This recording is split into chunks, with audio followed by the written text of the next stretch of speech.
Yo les amis, c'est Kazin, j'espère que vous allez bien et on se retrouve pour un bilan complet sur Pokémon Go. Alors je crois que ça m'a été demandé, mais c'est vrai que c'est une petite série et une série qui a l'avantage d'avoir été très disponible et je pense qu'elle est toujours disponible. Alors en boutique, je t'avoue que je prête plutôt plus trop attention à Pokémon Go. Mais je serais pas surpris que tu vois encore du Pokémon Go en boutique, sans compter que même les buralistes, j'en ai vu en proposer. Donc c'est assez fou, même sous forme d'ETB. Alors il faut savoir que Pokémon Go, c'est une toute petite série de 88 cartes, dont 10 secrètes, sorties en milieu d'année 2022. Et bah, c'est une série qui a pas spécialement fonctionné. Alors je mets entre parenthèses quand même, il y avait quelques petites choses sympathiques, mais au final, alors moi j'ai bien apprécié cette série, en plus j'ai été gâté par rapport à mes différentes ouvertures, mais c'est vrai que très rapidement ça a lassé alors, les joueurs, les collectionneurs, ceux qui s'intéressent à Pokémon en tous les cas, et ils avaient eu une particularité de mettre une carte qui en cache une autre avec le métamorphe. C'était une très jolie idée qu'ils n'ont plus jamais réitérée, tout simplement. J'avais fait une petite vidéo, comme un petit short sur cette carte à décoller. Moi j'ai trouvé ça très sympathique, mais c'est vrai que j'ai presque envie de te dire, ils auraient dû jouer davantage sur ce format de carte, déjà qui te pousse à la décoller avec une illustration de Ditto différentes qui tombent encore plus rarement. Pour donner un ordre d'idée, parce que le but c'est d'analyser cette série, j'ai compilé donc les données que j'ai eues sur 500 boosters ouverts, et sur ces 500 boosters, la personne a eu 15 métamorphes, sous les trois variantes différentes. Et il a eu 30 Dracofeu holographique. Voilà, pour donner un petit peu des idées. C'est pas des cartes hyper recherchées, même si le métamorphe ne tombe pas si régulièrement que ça, puisqu'il n'est que 15 sur 500. Donc franchement, c'est pas considérable, 15 sur 500. Tu t'aperçois que c'est pas non plus une grosse probabilité, c'est l'ordre de 6%. Donc c'était une petite particularité, c'était sympa. Après, voilà, il y avait le Dracofeu en version radieux, donc chromatique, ça c'était plutôt sympa. Mais comme on aurait pu le pressentir, ce format de carte, même si moi je l'affectionne beaucoup, ne plaît pas. On l'a vu par le passé avec les Amazing, même à d'autres formats. En règle générale, ce genre de format, je sais absolument pas pourquoi, mais ça me plaît pas trop. Alors il y en a, ils s'en tirent un petit peu mieux que d'autres, comme les brillants et encore. Et puis il y en a, c'est pire que d'autres, comme les prismes par exemple, ou comme les radieux où ça fonctionne pas du tout. Alors Pokémon Go, je pense que tu l'as compris, c'est une série que tu trouves à pas cher, voire même très peu cher. Il y en a qui ont eu la chance, je dis la chance quand même si peut-être beaucoup n'auraient pas acheté cette série, de l'avoir à moitié prix, à 50% durant les promotions. Ce qui faisait globalement la Pokébox aux alentours de 12 à 14 euros, on va dire. Parce que de temps en temps, les Pokébox étaient légèrement plus chers. De 12 à 14 euros et les mini tin box à 6 euros, je crois. Donc quelque part, on était pas loin de 3 euros du booster. Donc c'était plutôt intéressant. Maintenant, du côté de l'item, on va dire phare de scellé, en plus on est sur une série .5, c'est l'ETB. Qu'est-ce qu'on peut dire de l'ETB? Il est toujours trouvable. Les quantités, alors c'est surtout sur internet, les quantités sont bien présentes et on est aux alentours de 55 à 60 euros. J'ai envie de dire, on est sur du prix retail. Qui plus est, il y a un avantage quand même à ces ETB, c'est qu'on est sur une série où on a 10 boosters. Comparativement à même maintenant, où même les séries .5 ont 9 boosters. Là, on est sur une série à 10 boosters, on est entre 55 et 60 euros, et on a une très jolie full art de Mewtwo, que je trouve quand même sympathique. On est quand même sur une carte un peu plus premium que les cartes promo que l'on peut trouver plutôt dans les coffrets. Ils ont sorti des tonnes d'items sur cette série-là, ce qui a certainement un petit peu lassé aussi, sans compter que ça a été étalé sur une période très très très longue. Il y a des items notables quand même qui sont un petit peu atypiques. J'ai en tête le coffret Dracolos avec cette Pokéball pour ranger un deck, ou encore le coffret de Evoli Radieux que je trouve magnifique mais beaucoup trop volumineux là aussi, et la carte est sympathique. Ils ont joué sur le format radieux, mais on le sait, ça n'a pas spécialement pris, du coup la carte ne vaut pas plus de 10 euros, peut-être même un petit peu moins, sans compter que c'est un coffret qui était assez onéreux, qui a dû pas trop être ouvert. Et malgré tout, la carte ne se vend pour pas trop cher, comparativement par exemple à le coffret Paldea avec le Pikachu en mousse et la carte Pikachu qui lui n'a pas été trop ouvert parce qu'il est cher, mais dont la carte elle reste toujours plutôt onéreuse. Mais après évidemment la timeline n'est pas du tout la même, on verra comment le Pikachu évolue. Et après, qu'est-ce qu'on pourrait trouver? Donc les Pokébox, comme je t'ai dit, pour pas très cher. Alors maintenant, j'ai envie de te dire, des Pokébox, tu les trouves à 20 balles. C'est le prix hyper classique que tu peux trouver sur cette série-là. Et après, je suis persuadé que tu devrais pouvoir trouver sur ce genre de série des boosters encore moins chers sur le scellé. Le scellé, franchement, je pense qu'on se bat pas trop pour cet item-là. On voit encore tout un tas d'items, des mini-box à une petite dizaine d'euros, voire même 10 euros, peut-être même un petit peu moins, et ainsi de suite. Donc niveau scellé, tu peux commencer ta collection scellée. Tu auras la possibilité d'avoir tout au prix retail, voire même en dessous du prix retail. Et si ça veut, on aura le droit, encore une fois, si les stocks sont encore présents dans les boutiques, à des promotions durant cet été. Sans compter, si c'est un petit peu comme mon Carrefour, ils ont tendance à ultra mal gérer leur stock.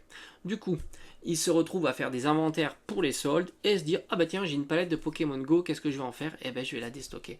Alors qu'ils auraient pu la mettre tout au long de l'année en boutique. Ils le font très peu, très mal, et c'est ce qui se passe en règle générale. Ils disent c'est pas la série du moment, ça m'intéressait personne. Et puis tu connais la problématique des items Pokémon, ça souvent ça sont abîmés, ouverts, etc. T'es obligé d'avoir un antivol colossal, enfin c'est embêtant. Vendre du Pokémon c'est plutôt embêtant grande surface. Du coup, belle possibilité d'avoir du Pokémon Go en solde, comme on a eu cet hiver, hein, tout simplement. Donc faut pas se presser, on est plutôt tranquille. Alors maintenant, je t'avoue que j'étais super surpris de cette compilation de données, je m'attendais à mieux. Je t'avoue, je m'attendais à mieux. C'est une série que j'ai plutôt bien ouvert. Je pense avoir eu beaucoup de chance sur cette série, ce qui a un petit peu faussé le jugement que j'aurais pu avoir sur cette série-là, et surtout par rapport au taux de drop. Au final, le taux est plutôt classique. On est de l'ordre de 30% pour une ultra. Sans compter que visiblement, alors après peut-être que les 500 boosters c'est un mauvais run, c'est possible aussi, à prendre avec des pincettes, toujours. J'essaierai d'affiner peut-être avec d'autres runs, au moins d'une centaine de boosters, mais c'est vrai que s'il n'y a pas le bilan à la fin de la vidéo, c'est un petit peu long de regarder tous les boosters, de noter, etc. C'est mieux quand il y a un bilan, c'est plus facile pour moi. Mais c'est vrai que j'étais assez surpris de cette compilation. Je m'attendais plutôt à un pourcentage plutôt vers les 40% que vers les 30%, ce qui change évidemment la donne. Mais bon, en tous les cas, c'est le run qui a été, que les personnes ont eu. Il y a tout un tas de variétés de raretés, hein. Ça va de la carte Radieux, la carte FA, la V, la VMAX, la Rainbow, la Gold, la V-Star et l'alternative. Alors c'est vrai qu'il y a quelques problématiques de cette série-là. Alors j'ai pas mis, comme j'ai dit, Ditto, enfin Métamorphe, 15 sur 500, ça fait grosso modo 6%, c'est pas énorme. C'est pas énorme, 6%. Non, 3%. Pardon, pourquoi j'ai dit 6%, je sais pas. C'est pas énorme, et au final, du coup, je pense que ça pèse pas énormément. C'est une carte qui vaut pas très cher, tout comme d'ailleurs, qui lui est à 6%, le Dracofeu holographique, qui, à mon avis, bon, peut-être dans les années à venir, ça sera une carte qui sera recherchée, parce qu'on est quand même sur un Dracofeu, une carte holographique. Puis on aurait pu regarder aussi la carte Reverse du Dracofeu, parce que je crois que tu as des Reverse sur cette série-là. Donc, mais je ne les ai pas compilés. Alors, qu'est-ce qu'on retrouve? La carte, les raretés qui tombent le plus souvent, c'est la V, 16%. C'est très bien. Évidemment, c'est très bien. Et on le voit, hein, quand on ouvre des boosters, on drop régulièrement, voire très régulièrement des V. Par conséquent, elles sont toutes ultra pas chères. La V, en général, ça vaut pas grand-chose, mais là, ça vaut encore moins. Il y a deux V qui se détachent, on va dire, des autres. C'est Mewtwo Dracolos, 1, 2 euros. Les autres, j'ai mis 50 centimes, mais j'aurais pu quasiment mettre 0. On est vraiment quasiment à rien. Du coup, tu as l'intégralité des V à 5 euros et tu as une espérance sur 10 centimes. Tu verras, l'espérance est catastrophique sur cette série. Quasiment aucune grosse carte, etc. Après, on va dire, les radieux. Les radieux, c'est à peu près 5%. Donc 5%, c'est une belle probabilité. Faut pas sous-estimer 5%. C'est quand même pas si mal. Surtout qu'il n'y en a que 3, et donc du coup, c'est 1,5-2% par radieux. Tu as les cartes radieux, comme je t'ai dit en début de vidéo, c'est pas des cartes qui plaisent. Et du coup, le Dracofeu est à 10-15 euros, pas plus. Il s'est bien cassé la figure. Il est là, il est magnifique. C'était une carte qui valait à la sortie de la série, je veux dire sortie plus, je dirais pas sortie parce que c'est compliqué, mais disons 30-40 euros, c'est ce qu'il valait à la sortie. Et le Florizard et le Tortank, c'est 5 euros, c'est vraiment très très faible. Et pour l'avoir vu, c'est vraiment des prix que tu trouves en vide-grenier classique et sur le net. Hein, vraiment, il y a des grosses quantités de ce genre de cartes. Ce qui fait une espérance à 40 centimes. Alors 40 centimes, ça va, c'est pas mauvais pour 3 cartes. Ça c'est sûr, c'est pas mauvais pour 3 cartes, ce qui s'explique parce qu'il y a le taux de drop qui est plutôt conséquent. 5% et sur 3 cartes, ça fonctionne assez bien. Maintenant, tu retrouves les V-Stars. Les V-Stars, on est à peu près à 5%. Il n'y en a que 2. C'est dommage, évidemment. On aurait aimé davantage de cartes sur cette série-là. Dracolos et Mewtwo, heureusement, ils ont mis des Pokémon qui sont quand même populaires. On est entre 3 et 5 euros par carte, ce qui fait une espérance à 20 centimes. Là aussi. Parce que la probabilité de faire tomber, et on le sent bien, hein, quand tu ouvres des boosters Pokémon Go, ce qui tombe le plus régulièrement, c'est la V et la V-Star. Hein. Tu as vraiment un truc qui tourne tout le temps, V, V-Star, V, V-Star, V, V-Star, et étant donné que tu en as très peu, même les V, tu n'en as pas beaucoup, ce qui te fait beaucoup de doublons dès que tu ouvres un petit peu de booster. C'est un petit peu, rappelle-toi, Trio Pico, Super Dauphin et Pomarmotte de Destinée de Paldea. C'est un peu cette idée, du coup ça casse la carte, bon, moins que Paldea quand même, mais ça casse la carte. On a une VMAX, une seule, son drop est pas très haut, 1,6%, et on est à 2 euros, c'est assez catastrophique, ce qui fait une espérance à 0, hein, parce que j'arrondis évidemment, tu t'aperçois que l'espérance je l'arrondis, ce qui permet d'avoir pas trop de chiffres après la virgule. On est à moins de 0,05, moins de 0,05. Donc on est quasiment à 0 pour cette mêle métal, qui c'est vrai ne tombe pas si régulièrement que ça. Hein, moi je pense pas l'avoir eu trop souvent. Après c'est pas non plus la carte la plus rare. Après on a les full art. Donc là c'est un peu plus compliqué. On est à on est à 3,5%. Donc c'est pas énorme. Mais surtout tu en as pas mal des full art. Donc du coup une full art donnée c'est 0,6. Tu as les full art notables, j'ai envie de dire, il n'y en a pas. Il n'y en a pas. Il n'y en a pas, à part Dracolos, même Dracolos ne fait pas le taf sur la full art. C'est même pas une carte à 10 euros, t'imagines. Hein. C'est une carte qui tourne à l'entour de 7-8 euros, pas plus. C'est vraiment bas. C'est vraiment bas parce que c'est vrai que Dracolos est quand même un Pokémon sympa. Et pour donner une petite comparaison, donc il tombe à 0,6%, on va comparer. Alors moi, franchement, je le fais là. Je sais pas, hein, j'ai pas la réponse. On va le comparer, et c'est l'avantage d'avoir le fichier, à Dracolos de la série Evo Céleste. Et ben c'est une carte à 30 euros. 30 euros. Et qui a un taux de drop, alors c'est vrai que le taux de drop est un peu plus dégueulasse, puisqu'il est à 0,1. Voilà. Là, c'est une carte à, on va dire, 8 euros, avec un taux de drop de 0,6. C'est vrai que le taux de drop est 6 fois plus grand. Donc peut-être que la Pokémon Go elle est trop chère. Mais enfin, c'est un moment, c'est difficile d'avoir une carte Dracolos à moins de 8 euros. En tous les cas, c'est intéressant de pouvoir comparer, tu vois, les taux de drop. Evo Céleste, c'est vraiment compliqué quand même. Ils ont fait fort sur cette série. Alors je sais pas pourquoi ils ont autant cassé la dynamique des cartes, c'est assez fou. Je crois qu'on n'est même pas à 3% pour une full art. Donc du coup, tu l'auras compris, hein, si la carte qui a le potentiel le plus haut ne fait que 8 euros, du coup l'espérance est à 20 centimes, ce qui est plutôt faible, et la totalité des cartes full art est à 30 euros. Franchement, faire un master set de Pokémon Go, c'est pas trop cher. Surtout ça. je dis c'est pas trop cher, malheureusement on a les Rainbow et les Gold qui pèsent, et c'est assez fou parce que d'habitude c'est des cartes qui pèsent pas trop. Après on va regarder les alternatives. Alors les alternatives, il y en a deux. Il semblerait qu'elles tombent assez difficilement. Le run que j'ai vu, c'est 3 alternatives en 500 boosters. C'est très faible. 3 alternatives en 500 boosters, ce qui fait 0,6%, donc c'est vraiment faible, et du coup 0,30%. Alors 0,30% c'est plutôt classique, c'est 2 fois plus qu'une alternative de faille paradoxe ou de force temporelle, mais 0,6 c'est vraiment dur quand même, c'est vraiment dur. Je m'attendais à mieux, je m'attendais plutôt à 1%, hein, honnêtement, ça veut dire 5 en 500.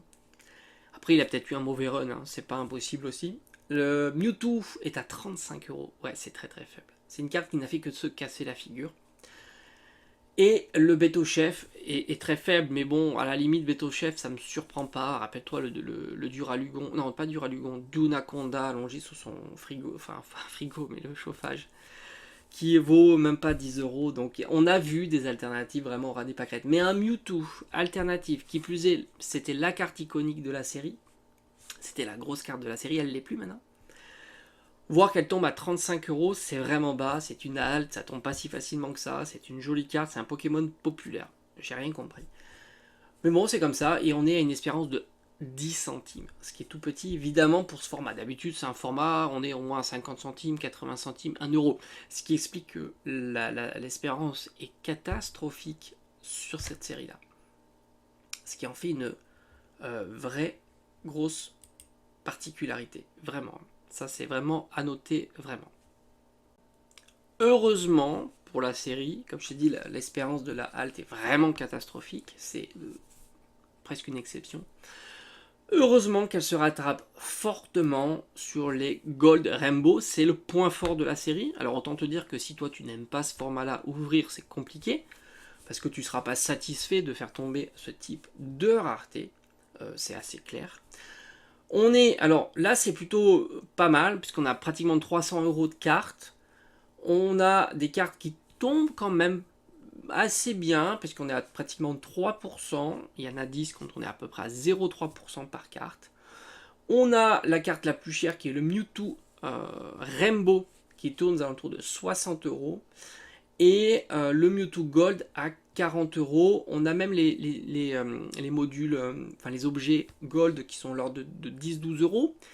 C'est pas si mal au final. Heureusement que la série n'est pas, comment dire, elle n'est pas boudée sur ces formats qui d'habitude ne plaisent pas. C'est pour moi Pokémon Go, c'est encore une interrogation. C'est un peu comme 151, c'est pas le même registre, mais c'est un peu pareil. C'est-à-dire que les haltes elles sont éclatées, qui d'habitude les haltes sont quand même robustes. Et à contrario, les Gold, bah, elles sont hyper robustes. Les Rainbow, hyper robustes. D'habitude, c'est les formats qui ne plaisent pas. Et même les cartes Rainbow de type dresseur, c'est des cartes à 20-30€. Heureusement, ça sauve considérablement la série, ce qui fait que tu as une espérance sur les Gold et les Rainbow, Gold Rainbow, de l'ordre de 0,8. 0,8, donc 80 centimes. Ça sauve vraiment la série. Donc au final, qu'est-ce qu'on peut dire sur cette série-là? Une série atypique, dont les cartes qui vont tomber le plus souvent lorsque tu vas ouvrir des boosters, et quand tu vas ouvrir raisonnablement des boosters, tu vas avoir beaucoup de V, beaucoup de V-Star, ce qui est un petit peu dommage. Bon, je te parle même pas des Zolos, hein, parce que ça tombe aussi, il n'y a pas de rare, il me semble. Donc beaucoup de V-Star. On l'a vu, on a fait quelques ouvertures et ça se traduit bien. Un petit peu de radieux. Les radieux pèsent pas, même si je les trouve magnifiques. Les cartes alternatives, quand tu vas la faire dropper, au final, tu vas pas faire dropper une grosse carte et tu vas aller plutôt sur les cartes Rainbow et les cartes Gold. Bilan de cette série. Alors j'ai pris une bilan pour une Pokébox. Bilan sur Pokébox. Ça fait, j'ai mis 20€ la Pokébox. Je pense que tu peux même te débrouiller pour l'avoir moins cher. Du coup, tu récupères même pas 2€. Alors c'est vrai que c'est faible. On l'a déjà vu sur EV3 par exemple. Mais sur épée et bouclier, c'est faible. Sans compter que bah, tu as quand même des Pokémon populaires. T'as pas un taux de drop gigantesque, 30%, c'est pas énorme. 1,8 d'espérance, c'est plutôt faible, mais il y a des avantages, comme tu l'as vu dans cette analyse. Les Gold, les Rainbow, elles ont fait déjà le travail, elles sont bien hautes, c'est cool. On pourrait imaginer, si un jour la série devenait être intéressante ou de la popularité, il y a de la marge de progression sur certains formats de cartes qui sont quand même en ras des pâquerettes. Les full art, par exemple, elles sont vraiment pas chères. Les alternatives, elles sont vraiment pas chères. 10 euros le Beto Chef, c'est pas cher. Mewtwo, le Mewtwo en version V alternative, c'est vraiment pas cher, à 35 euros. J'ai l'impression en plus que ça fait une éternité que ces prix sont à ces niveaux-là, donc on note pas de diminution notable, même lorsque le booster a fait son prix divisé par 2. Donc il y a quand même un certain côté positif sur cette série-là, robuste parce le temps est déjà bien passé, et du coup l'ouverture évidemment est dans le négatif, et tu as une perte de plus de 60%, donc pour moi elle s'inscrit plus dans le fait qu'elle puisse être ouvrable, sans compter que ce qui va tomber le plus régulièrement sur une Pokébox ou une ETB, ça sera de la V et de la V-Star. Donc c'est assez compliqué de se rattraper avec des cartes qui valent quasiment rien. La V-Star un petit peu quand même, c'est pas si mal, 3, 4, 5 euros, mais c'est évidemment pas suffisant. Série à surveiller, parce qu'elle a des côtés un petit peu atypiques, intéressant, elle est très très basse en CD. Comme j'ai dit, on va certainement en revoir en période de solde, peut-être même un jour en déstockage, parce que dis-toi que les fournisseurs, s'ils en ont, c'est pas dit qu'ils arrivent facilement à le proposer à des boutiques classiques, parce qu'elles savent très bien que c'est pas un item qu'ils vendent facilement, mais plutôt le proposer à des déstockeurs. Alors c'est pas impossible qu'un jour on voit, tout comme on a vu certaines séries chez des déstockeurs, et là ça pourrait être très intéressant. Évidemment, je t'en parlerai si je vois ça, si tu es intéressé par cette série. Moi, j'ai envie de dire, c'est une série qui est quand même sympa. Elle est très satisfaisante parce qu'elle est full setup facilement. Il ne faut pas un budget colossal. Tu peux faire des ouvertures, c'est plutôt ludique quand même. J'ai l'impression que, voilà, comme je t'ai dit, 16% pour les V, ça tombe assez régulièrement. Après, évidemment, les V, c'est pas exceptionnel, hein, mais tu as quand même VV Star, tu es à 20%. Tu rajoutes Radieux, tu es à 25%. Bon, t'as 25% qui tombe et qui fait quand même plaisir, puis tu rajoutes 3%, t'es quasiment à 30% avec les Gold et les Rainbow. Voilà. Bon, en tous les cas, j'ai terminé avec cette série-là. J'espère que ça t'a plu, et on se dit à bientôt.